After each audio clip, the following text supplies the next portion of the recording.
नमस्कार विद्यार्थी मित्रांनो, मी डॉक्टर विशाल गायकवाड या यूट्यूब चॅनलमध्ये आपले सर्वांचं स्वागत. सावित्रीबाई फुले पुणे विद्यापीठ अंतर्गत SYBA सेमिस्टर सेकंडसाठी असणारा वित्तीय व्यवस्था फायनान्शियल सिस्टीम या अभ्यास विषयावर आधारित महत्त्वाचे चॅप्टर वाईज 50 प्रश्न या व्हिडिओमध्ये दिलेले आहेत. तर चला पाहू महत्त्वाचे प्रश्न. प्रकरण 1, भारतीय रिझर्व्ह बँक ऑफ इंडिया. या पहिल्या प्रकरणामध्ये भारतीय रिझर्व्ह बँकेची व्याख्या, उगम, भारतीय रिझर्व्ह बँकेची अर्थव्यवस्थेतील भूमिका, गरज, तत्त्वे, तसेच भारतीय रिझर्व्ह बँकेची रचना, भारतीय रिझर्व्ह बँकेची प्रमुख कार्य, तसेच भारतीय रिझर्व्ह बँकेचे चलनविषयक धोरण व धोरणाची साधने व मर्यादा ह्या अभ्यासक्रम यामध्ये आहे. या अभ्यासक्रमावर आधारित पुढे महत्त्वाचे प्रश्न दिले आहेत. RBIचे पूर्ण रूप, फुल फॉर्म ऑफ RBI.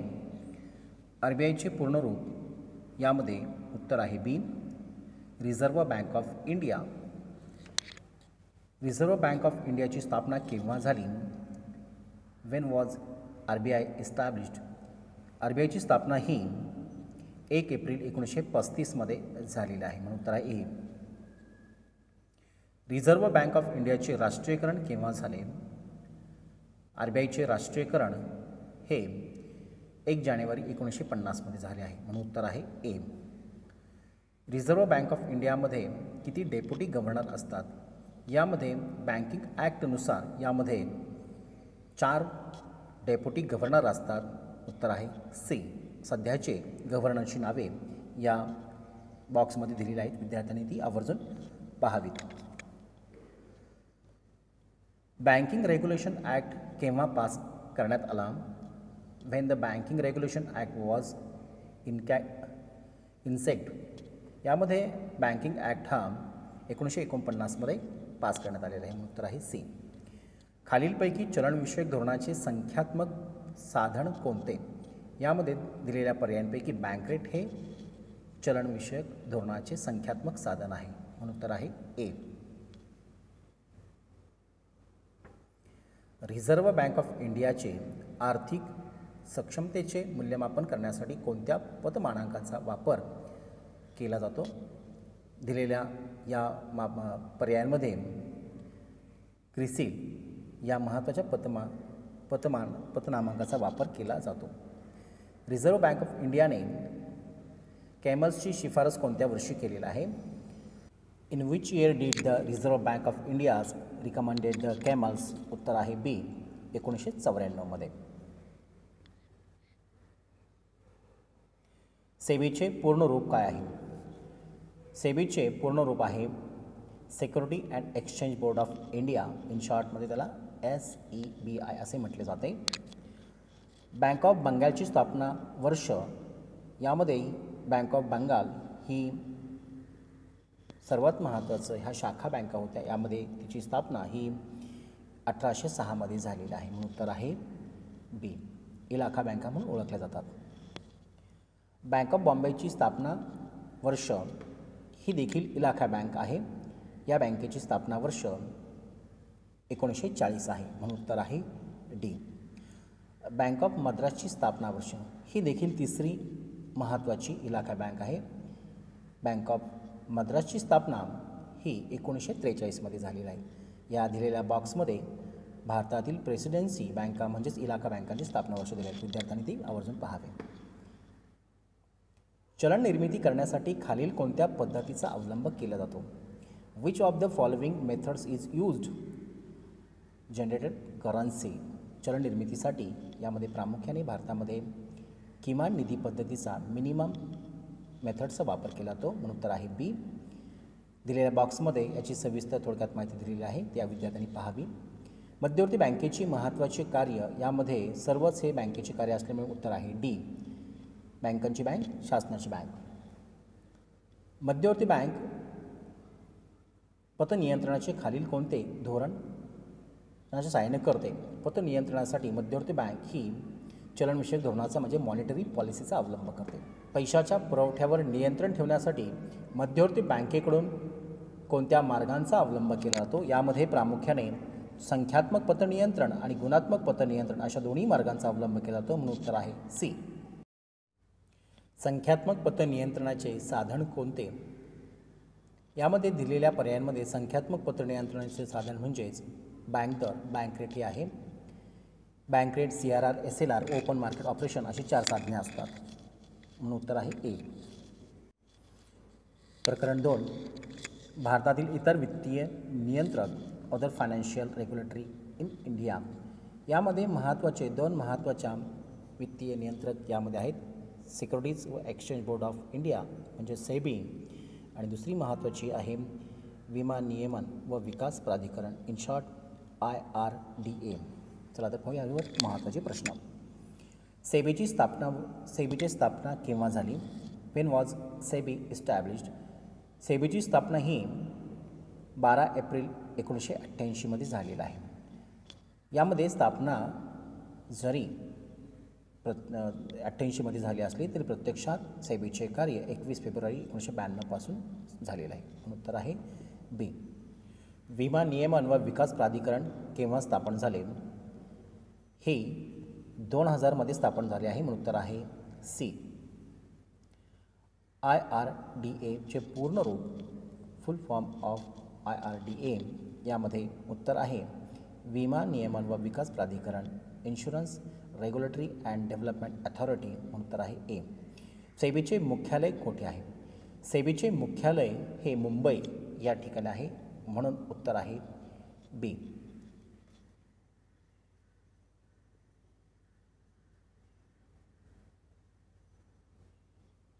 सेबीचे पूर्ण रूप सिक्युरिटीज व एक्सचेंज बोर्ड ऑफ इंडिया असे आहेत म्हणून या ठिकाणी उत्तर आहे सी. सेबीचे विभाग कोणते? सेबीचे यामध्ये दिलेले सर्वच विभाग यामध्ये दिसून येतात म्हणून प्राथमिक भांडवल बाजार, दुय्यम भांडवल बाजार, दुय्यम शेअर बाजार म्हणजेच primary capital market, secondary capital market आणि सेकंडरी शेअर मार्केट असे आहेत म्हणून उत्तर आहे डी वरील सर्व. दलाल, उपदलाल, मध्यस्थ इत्यादींच्या नोंदणी करण्याची जबाबदारी कोणत्या बाजाराची असते? जे मागील प्रश्नामध्ये जे 3 बाजार दिले होते त्या 3 बाजारांपैकी यामधील दलाल उपदलालांची नोंदणी यामध्ये प्रामुख्याने दुय्यम भांडवल बाजारामध्ये केली जाते, सेकंडरी कॅपिटल मार्केटमध्ये. खालीलपैकी सेबीचा महत्त्वाचा अधिकार कोणता? यामध्ये अधिकार महत्त्वाचा म्हणजे कराराची नोंदणी आणि विनयभंग करणाऱ्या विरुद्ध दंडात्मक कारवाई करणे असे आहे म्हणून उत्तर आहे सी. सेबीचे कार्य, फंक्शन ऑफ सेबी. यामध्ये सेबी ही अतिशय महत्त्वाची नियंत्रण ठेवणारी संस्था आहे. यामध्ये दिलेले पर्यायांमध्ये म्युच्युअल फंडावर नियंत्रण ठेवणे, मर्चंट बँकांवर नियंत्रण ठेवणे, गुंतवणूकदारांना संरक्षण देणे अशी 3ही महत्त्वाची कार्य असल्यामुळे उत्तर आहे डी वरील सर्व ऑल ऑफ अबाव. विमा नियमन व विकास प्राधिकरणाचे जास्तीत जास्त पूर्णवेळ किती सदस्य असतात? यामध्ये उत्तर आहे 5 म्हणून उत्तर आहे बी. विमा नियमन व विकास प्राधिकरणाच्या अध्यक्षाचा कार्यकाळ किती वर्षाचा असतो? हे अतिशय महत्त्वाचे बेसिक प्रश्न आहेत. यामध्ये अध्यक्षाचा कालावधी हा प्रामुख्याने 5 वर्षाचा असतो म्हणून उत्तर आहे डी. 2017च्या आकडेवारीनुसार विमा कंपनीची संख्या किती आहे? यामध्ये विमा कंपन्या हा खूप मोठ्या प्रमाणात वाढल्या आहेत आणि ती आकडेवारी जर पाहिली 17नुसार तर ती 53 एवढी आहे म्हणून उत्तर आहे सी. प्रकरण 3. आंतरराष्ट्रीय वित्तीय संस्था, इंटरनॅशनल फायनान्शियल इन्स्टिट्यूशन्स. यामध्ये आंतरराष्ट्रीय पातळीवर वित्तपुरवठा करणाऱ्या महत्त्वाच्या काही संस्था आहेत. यामध्ये आंतरराष्ट्रीय नाणेनिधी, त्यालाच IMF असं म्हटलं जातं, इंटरनॅशनल मॉनिटरी फंड, अशा बँकेची भूमिका, रचना, उद्दिष्ट आणि कार्य. दुसरी महत्त्वाची बँक आहे जागतिक बँक, इंटरनॅशनल बँक, तिची भूमिका, रचना, उद्दिष्ट आणि कार्य. आशियाई विकास bank ADB, Asian development bank, भूमिका, रचना, उद्दिष्ट आणि कार्य. आणि ब्रिक्स समूहाची भूमिका, रचना आणि कार्य. असा अभ्यासक्रमावर आधारित महत्त्वाचे प्रश्न पुढीलप्रमाणे. आंतरराष्ट्रीय नाणेनिधीची स्थापना केव्हा झाली? When was IMF established? यामध्ये IMFची स्थापना ही 27 डिसेंबर 1945 झालेली आहे म्हणून उत्तर आहे बी.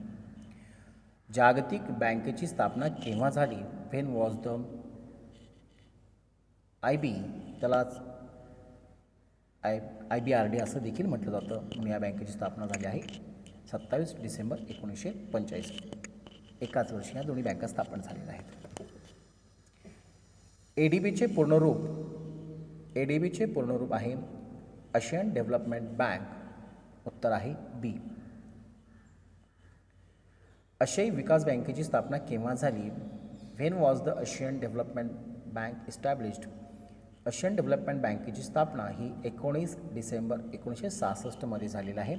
या बँकेचे सभासद राष्ट्र 68 एवढे आहेत. ब्रिक्स संघटनेमध्ये किती सदस्य देश आहेत? ब्रिक्स या समूहामध्ये 5 देश आहेत. त्या 5 देशांची नावे पुढे देण्यात आलेली आहेत. ब्रिक्स शब्दातील आय हा शब्द कोणता देश दर्शवतो? यामध्ये वेगवेगळे आयनी सुरू होणारे देश आहेत, मात्र यामध्ये उत्तर आहे आय फॉर इंडिया. उत्तर आहे ए. IMFचे पूर्ण रूप, फुल फॉर्म ऑफ IMF, यामध्ये इंटरनॅशनल मॉनिटरी फंड असं पूर्ण रूप आहे, म्हणून उत्तर आहे ए. आंतरराष्ट्रीय नाणेनिधीचे सभासद संख्या, या जागतिक बँकेची सभासद संख्या ही 189 एवढी आहे, म्हणून उत्तर आहे सी. IMF ही सभासद राष्ट्रांना वित्त पुरवठ्याचं कार्य करत असते. आंतरराष्ट्रीय नाणेनिधीचे कार्य, the function of international monetary fund, यामध्ये दिलेल्या पर्यायांमध्ये व्यवहार तळातील समतोल दूर करणे, विनिमय दरात स्थैर्य प्रस्थापित करणे, सभासद राष्ट्रांना वित्त पुरवठा करणे अशी तिन्ही कार्य केली जातात, म्हणून उत्तर आहे डी वरील सर्व. विद्यार्थ्यांना जास्तीत जास्त कार्य माहीत व्हावी म्हणून ते असे प्रश्न दिलेले आहेत. ब्रिक्स समूहातील राष्ट्रांचा गट कोणता? यामध्ये मागे हा प्रश्न होता. यामध्ये 5 देश आहेत. त्या 5 देशांमध्ये B for Brazil, R for Russia, I for India, C for China आणि साऊथ आफ्रिका असे 5 देश आहेत. ब्रिक्सचे स्थापना वर्ष, ब्रिक्स या समूहाची स्थापना ही 2015 झालेली आहे.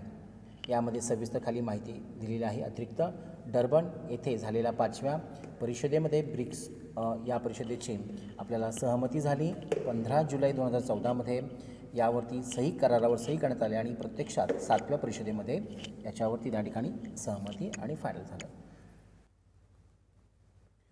प्रकरण 4, भारतीय वित्तीय क्षेत्रातील अलीकडील विकास, recent development in Indian financial sector. यामध्ये भारतातील बँकिंग क्षेत्राच्या बदलत्या प्रवृत्तीचे दृश्यांची उद्दिष्ट आणि परिणाम, नादरी आणि दिवाळखोरी संहिता नियमावली 2016, वित्त पुरवठ्याचे वैकल्पिक मार्ग, स्रोत आणि बँक व्यवसाय क्षेत्रातील धोका, जोखीम किंवा व्यवस्थापन याबद्दलचा अभ्यासक्रम आहे. तो चला तर पाहू प्रश्न. नादारी आणि दिवाळखोरी कायदा केव्हा पास करण्यात आला? When was the insolvency and bankruptcy code act passed? यामध्ये हा कायदा 2016 पास करण्यात आलेला आहे, म्हणून उत्तर आहे बी. नादारी आणि दिवाळखोरी संहितेची गरज काय? यामध्ये दिलेले पर्यायांमध्ये सर्वच हे महत्त्वाचे आहे, म्हणून उत्तर आहे वरील सर्व, ऑल ऑफ अबाव. उत्तर आहे डी. खालीलपैकी कोणता बँकिंग क्षेत्रातील जोखमीचा प्रकार आहे? दिलेल्या पर्यायांमध्ये सर्वच जोखमीचे प्रकार आहे. पतजोखीम, क्रमबद्ध जोखीम, देश जोखीम, म्हणून उत्तर आहे डी वरील सर्व. IBCचे पूर्ण रूप, फुल फॉर्म ऑफ IBC, यामध्ये उत्तर आहे बी. नादारी आणि दिवाळखोरी संहिता, उत्तर आहे बी. बँकिंग क्षेत्रातील जोखमीचे प्रकार कोणते? यामध्ये बँक जोखीममध्ये क्रमबद्ध किंवा पद्धतशीर जोखीम, सिस्टमॅटिक रिस्क, अपद्धतशीर जोखीम, अनसिस्टमॅटिक रिस्क, पतजोखीम, क्रेडिट रिस्क हे सर्वच आहेत, म्हणून उत्तर आहे सी वरील सर्व, डी. बँकिंग क्षेत्रातील जोखमीचे इतर सर्व प्रकार खाली दिलेले आहेत. विद्यार्थ्यांनी ते आवर्जून पाहावेत. पर्यायी वित्त पुरवठ्याचे मार्ग, अल्टरनेटिव्ह फायनान्सिंग सोर्सेस, यामध्ये उत्तर आहे डी क्राऊड फंडिंग, देवदूत गुंतवणूकदार, पीअर टू पीअर कर्ज हे तिन्ही प्रकार आहेत, त्यामुळे उत्तर आहे डी वरील सर्व. पर्यायी वित्तपुरवठ्याचे मार्ग हे 12 या ठिकाणी खाली दिलेले आहेत. विद्यार्थ्यांनी ते आवर्जून पाहावेत. नक्कीच या 12 प्रश्नाशी संबंधित पर्यायी प्रश्न यामध्ये विचारले जाऊ शकतात. क्राऊड फंडिंगला असे देखील म्हणतात. This is also called crowd funding. यामध्ये क्राऊड फंडिंगला जनसहभाग, पब्लिक पार्टिसिपेशन असे देखील म्हटलं जातं. म्हणून तर आहे ए. नादारी आणि दिवाळखोरी संहितेची वैशिष्ट्य कोणते आहेत? यामध्ये नादारीचे आणि संहितेचे वैशिष्ट्य यामध्ये दिले आहे डी वरील सर्व. दिलेल्या बॉक्समध्ये क्राऊड फंडिंगची व्याख्या त्या ठिकाणी दिलेली आहे, म्हणून ती विद्यार्थ्यांनी आवर्जून पाहावी. जेव्हा एखादी संस्था आपल्या आर्थिक जबाबदाऱ्यांचा अनादर करते किंवा तिच्या पतधारकांना देय देण्यास असमर्थ असते, न्यायालय त्या संस्थेला दिवाळखोर म्हणून जाहीर करते. खालीलपैकी योग्य पर्याय कोणता? ही दिलेली व्याख्या आहे आणि ह्या व्याख्या ही प्रामुख्याने संबंधित आहे दिवाळखोरीशी, बँकरप्टसी, म्हणून उत्तर आहे ए. भारतातील बँकिंग क्षेत्राच्या बदलत्या प्राकृतिक दृश्याची उद्दिष्टे हे सर्वच आहे, उत्तर आहे डी. भारतातील बँक क्षेत्राच्या बदलत्या प्राकृतिक दृश्याची उद्दिष्टे यामध्ये दिलेले सर्वच उद्दिष्ट आहेत. त्यामध्ये बँकांच्या स्पर्धाक्षमतेत वाढ करणे, बँकांच्या उत्पादकतेत वाढ करणे, बँक व्यवसायाची बँकेच्या विविधीकरणाला चालना देणे अशी आहेत, त्यामुळे वरील सर्व डी. हा व्हिडिओ आवडल्यास या यूट्यूब चॅनेलला नक्की सबस्क्राईब करा, लाईक करा व आपल्या सर्व इतर मित्रांना हा व्हिडिओ देखील शेअर करा. Best of luck. थँक्यू.